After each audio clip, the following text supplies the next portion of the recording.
Kalau makhluk hidup itu diawasi oleh Rokib dan Atid. Nah, kalau hidupnya partai ini Bawaslu. Jadi kewenangan dari malaikat Rokib sama Atidnya ada sama Bawaslu. Baik, kesempatan selanjutnya saya berikan kepada Pak Kiai Haji Embai. Ini penting kita dengarkan petuah-petuah bijak beliau. Mungkin ada ilmu-ilmu terdahulu beliau yang akan diijazahkan kepada mereka yang hadir di tempat ini. Karena kenapa? Kalau tadi sempat walaupun agak guyon kita bilang Banten ini keras bos gitu. Karena apa? Selain ada di Pulau Jawa, sadar atau tidak, boleh Indonesia ini dari Aceh sampai Papua, dari Sabang sampai Merauke, tapi jangan pernah lupa pelatihnya dimulai dari Banten. Harapan kita, kebangkitan Nusantara ini konfliknya dari Banten. Untuk itu penting kita dengarkan petua-petua bijak dari beliau. Waktu dan tempat saya persilakan. Bismillahirrahmanirrahim. Assalamualaikum warahmatullahi wabarakatuh. Selamat siang dan salam sejahtera bagi kita sekalian. Alhamdulillah. Salatu wassalamu ala Rasulillah wa ala alihi wa ashabihi wa mawala. Wala haula wala quwwata illa billah. Amma ba'd. Yang saya hormati, saya sayangi dari KPU, dari Bawaslu, yang dia punya gelanggang, moderator dan teristimewa Ketua PD PKN Provinsi Banten beserta seluruh jajaran pengurus dan peserta raker ya, rakerda, yang Ketua PD PKN ini Pak Sujani, Pak Sumantri datang ke rumah bertamu bersilaturahim. Dan siapapun yang datang ke rumah saya adalah tamu saya yang harus saya hormati, karena Islam mengajarkan begitu. Maka yu'minu billahi wal yawmil akhir falyukrim dayyifahu. Barang siapa yang beriman kepada Allah dan hari akhirat, muliakan tamu. Jadi siapapun yang datang ke rumah saya, masyarakat bertanya, Pak, minta penjelasan Pak. Ada apa? Itu kan calon ini, Mbak. Belum ada calon. Calon itu kalau sudah ditetapkan oleh KPU. Sekarang belum ada calon. Baru orang kepengen. Ya boleh saja kan orang kepengen. Nah kemudian Bapak Ibu sekalian, tadi disampaikan saya sebagai Ketua Umum Pengurus Besar Matlabul Anwar. Sejak saya memimpin PB Matlabul Anwar, sering saya sampaikan PB Matlabul Anwar tidak berpolitik praktis, tidak ikut-ikutan berpolitik praktis, tapi seluruh keluarga besar PB Matlabul Anwar silakan, bebas, mau bergabung, mau memilih partai yang mana. Nah jadi saya khawatir karena pada saat saya diminta untuk memberikan tausiah kepada waktu itu salah satu yang katanya capres, nggak usah disebut namanya, dan utusannya datang ke saya sebenarnya, mohon maaf, misalkan mau ada deklarasi, saya tidak bisa sebenarnya kalau ada deklarasi. Nah kemudian karena saya ditelepon oleh dari APH ya, para petinggi dari aparat hukum, nelpon saya meminta saya untuk memberikan tausiah, nasihat. Ya, karena bagaimanapun akhirnya sabda Rasulullah itu adinun nasihah. Inti ajaran agama adalah nasihat. Nasihat kepada diri sendiri, nasihat kepada keluarga, nasihat kepada manusia. Nah kemudian Bapak Ibu sekalian, tentu saja yang pertama kita patut bersyukur tadi sampaikan oleh pembawa acara bahwa tidak semua partai yang ikut bisa lolos. Ya, bisa berapa ya peserta yang waktu itu ikut? 40 lebih. Yang lulus hanya 18 ya. 18. Nah, patut bersyukur. PKN bisa lolos, bisa lulus. Nah, cara bersyukur itu bagaimana? Yang pertama, bersyukur kepada Allah. Ya, Bersyukur kepada Allah yang pertama mengucapkan apa? Alhamdulillah, segala puji hanya bagi Allah. Makanya kita tidak boleh gila pujian. Kemudian yang kedua, berterima kasih kepada sesama manusia. Rasul bersabda, malam yaskurinas, malam yaskurillah. Barang siapa yang tidak bisa berterima kasih kepada sesama manusia, dia tidak akan bisa bersyukur kepada Allah. Barang siapa yang tidak bisa bersyukur kepada yang sedikit, dia tidak akan bisa bersyukur untuk yang banyak. Jadi syukur itu kembali kepada diri kita. Karena pada dasarnya Allah nggak perlu apa-apa. Dari makhluknya Allah tidak butuh apa-apa. Jika manusia ini semua ingkar, semua durhaka, tidak akan membuat Allah pensiun dari Tuhan. Demikian sebaliknya, jika semua manusia di muka bumi yang pernah ada, sedang ada, terakhir ada kiamat nanti, semuanya soleh dan soleha, tidak akan menambah seujung tai kuku pun untuk kemuliaan Allah, kemahakuasaan Allah, kemahakayaan Allah, tidak ada gunanya. Tapi semua kebaikan kita untuk kita. Allah berfirman di dalam Al-Quran di surat Al-Isra itu, A'udzubillahi minasyaitonir rajim, in ahsantum li anfusikum wa in asatum falaha. Barang siapa yang berbuat baik, perbuatan baiknya untuk dirinya, kata Allah. Barang siapa yang berbuat buruk, keburukannya juga kembali kepada dirinya. Bahkan di dalam surat yang lain firman Allah, ya, wa may yaskur fa innama yaskuru li nafsi. Barang siapa yang bersyukur, sesungguhnya dia bersyukur untuk dirinya sendiri. Nah, Bapak Ibu sekalian, alhamdulillah saya termasuk yang kemarin deklarasi di Jakarta untuk mengawal pemilu damai. Semua ormas Islam dan ormas keagamaan LPOI dan LPK itu mengadakan deklarasi kemarin di Jakarta. Saya sebagai Ketua Umum Pengurus Besar Matlul Anwar yang ikut, ya, bersama-sama dengan semua ormas Islam dan ormas keagamaan untuk bersama-sama mengawal pemilu agar berjalan damai. Nah, saya harap, ya, saya sudah memberi contoh kan, tahun 2019 ketika saya tidak berhasil menjadi Wagub Banten, ya kan saya tidak ribut, tidak ada, malah bahkan ketika itu anak-anak yang marah, ya Pak kita bikin Tangerang Lautan Api, gak usah. Kita ini selalu bicara untuk kepentingan rakyat, kenapa menyusahin rakyat? Kalau kita bikin keributan di kota Tangerang, yang sana itu anak kecil, mereka supir ojek, tukang ojek, supir angkot, tukang sayuran, apa nggak bisa usaha, ya, alhamdulillah nggak jadi. Mungkin kalau orang lain malah dikomporin kan, bilang nggak usah, ya. Nah, kemudian Bapak Ibu sekalian, tadi sudah berulang disampaikan bahwa kita ini patut bersyukur.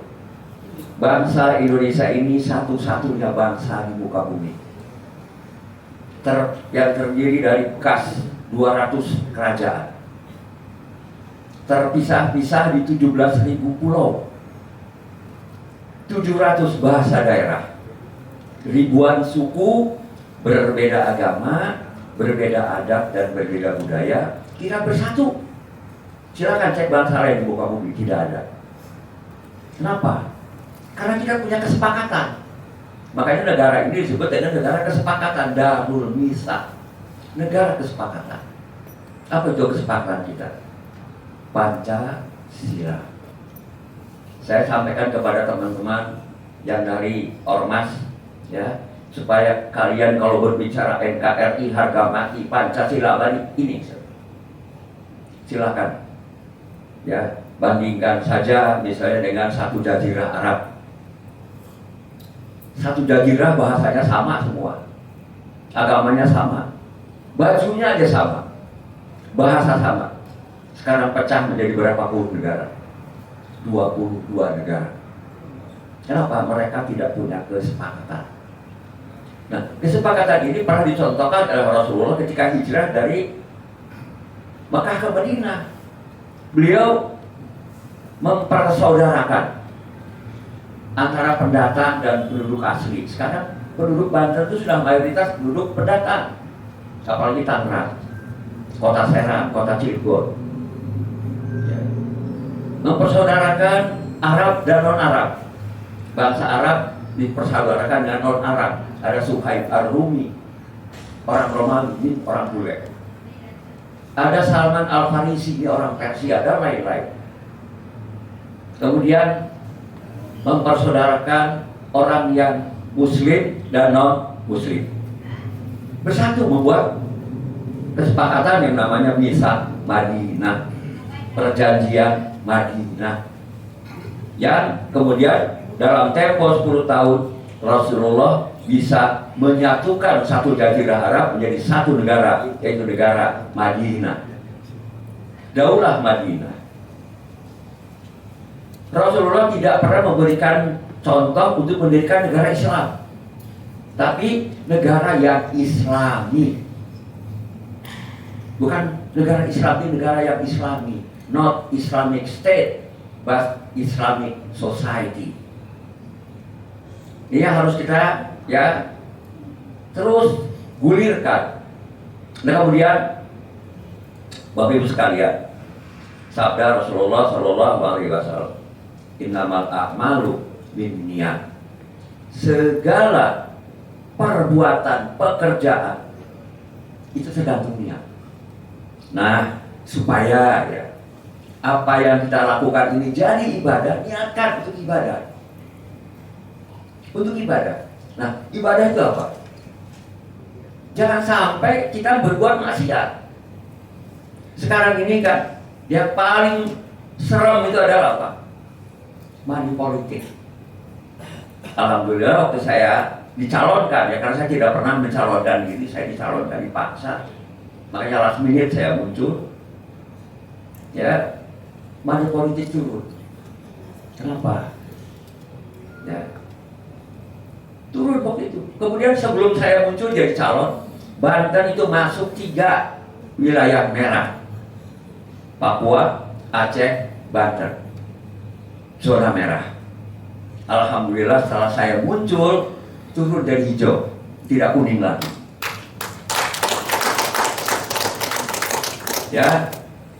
Alhamdulillah, inilah makanya kita bersama-sama saya dari unsur ormas Islam, dan juga saya memposisikan diri sebagai orang tua semua.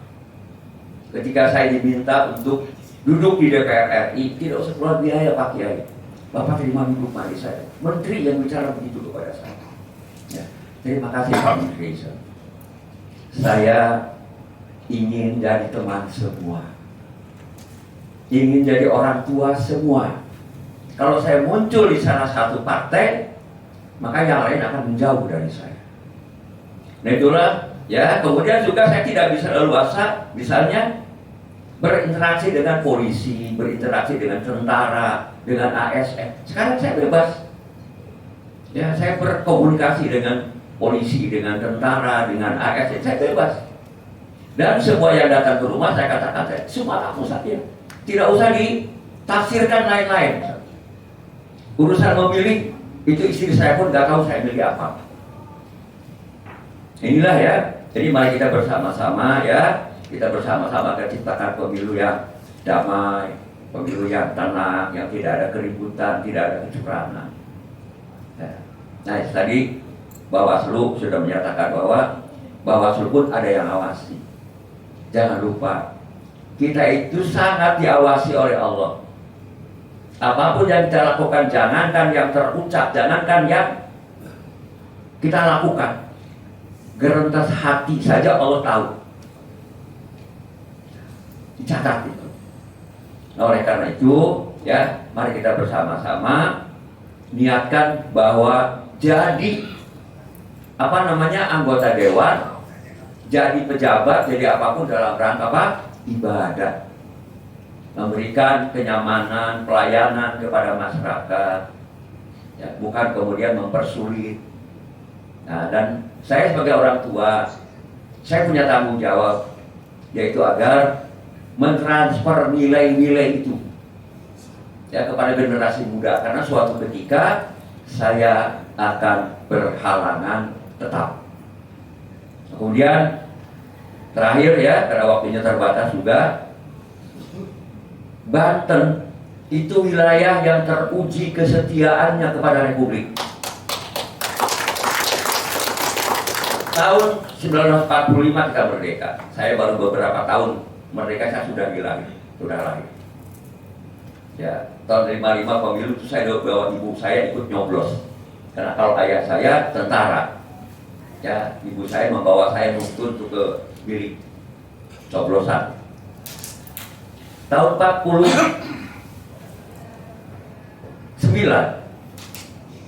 akibat perjanjian Renville, Republik Indonesia ini pecah menjadi Republik Indonesia Serikat Greece, kecuali Aceh, Banten, Jogja. Ketika itu, kalau Residen Banten Kiai Haji Tubagus Ahmad Khotib mau kembali ke Kesultanan, siapa yang bisa melarang? Ya, karena jauhnya ke pusat pemerintah, ke pemerintah pusat di Jogja. Residen Kiai Haji Ahmad Khotib membuat uang Oridab, uang Republik Indonesia Daerah Banten. Oleh karena itu, saya bilang kalau sudah bicara merah putih, Banten merah putihnya paling cemerlang. Karena tidak pernah berkhianat pada Republik. Ya, untuk itu ketika saya bersama teman-teman memperjuangkan Banten jadi provinsi yang diusung pada umumnya apa? Kemiskinan. Dijawab oleh Pak Nuryana. Memang di Jawa Barat nggak ada orang miskin. Silakan lihat Sukabumi Selatan, Cianjur Selatan, Garut Selatan, lebih parah dari Banten. Tapi ketika saya sampaikan, Banten ini wilayah yang paling setia kepada Republik setelah Aceh, Jogja. Aceh sudah daerah istimewa, Jogja sudah daerah istimewa. Kenapa Banten nggak boleh jadi provinsi? Saya bilang, nggak bisa ngomong. Ya, ini sejarah. Jadilah, maka kita jaga itu semua. Banten daerah yang tenang, tentram. Orang Banten itu sangat egaliter kepada siapapun asal sesama anak bangsa. Tapi kepada penjajah, masyarakat Banten tidak pernah kooperatif. Perhatikan keraton di Nusantara ini. Satu-satunya keraton yang rata dengan tanah hanya Banten. Cirebon utuh, Solo, Jogja. Saya datang ke Kalimantan, ke Riau, utuh, kecuali Keraton Surosoan. Kenapa? Karena tidak pernah mau kooperatif dengan penjajah. Itu nilai-nilai yang harus kita jaga baik-baik. Sebagai orang tua, saya mentransfer nilai-nilai ini. Ya Allah, saksikan, sudah saya sampaikan. Demikian, Allah wa iyyakum ila siratal mustaqim. Assalamualaikum warahmatullahi wabarakatuh. Waalaikumsalam.